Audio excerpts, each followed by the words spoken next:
राजधानी नवी दिल्लीत विरोधी पक्षांच्या इंडिया आघाडीची बैठक पार पडली। या बैठकीला देशभरातील 25 पक्षांचे नेते हजर होते। उद्धव ठाकरे आणि हेमंत सोरेन हे ऑनलाईन सहभागी झाले होते।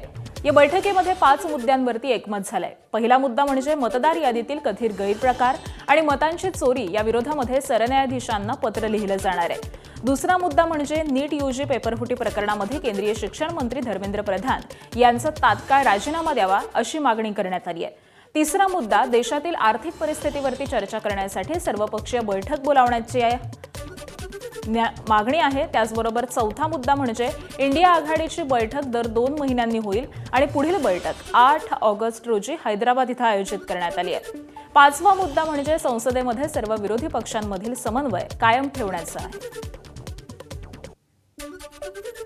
इंडिया गठबंधन के सभी दल प्रत्येक 2 माह में बैठक करेंगे। अगली बैठक अगस्त माह में हैदराबाद में आयोजित की जाएगी। दरम्यान या बैठकीला उद्धव ठाकरे ऑनलाईन उपस्थित होते। यावरून एकनाथ शिंदेंनी टोला लगावलाय आणि यावरती संजय राऊतांनी स्पष्टीकरण दिलंय।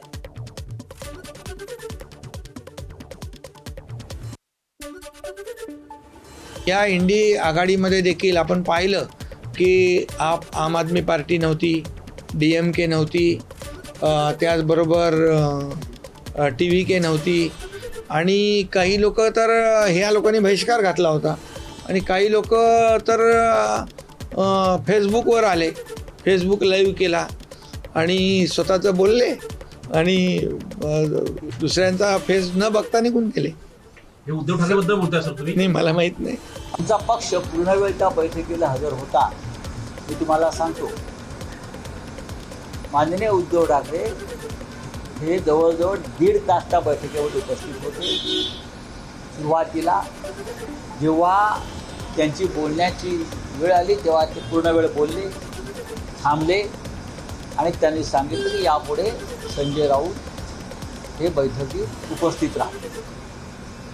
माझ्याबरोबर तिथे अरविंद सावंतसुद्धा होते आणि विनायक राऊतसुद्धा होते। तुम्हाला मी सांगतो, बैठक शेवटच्या मिनिटापर्यंत आम्ही ही बैठक घटक म्हणून इंडिया ब्लॉकचे आम्ही उपस्थित राहिलो।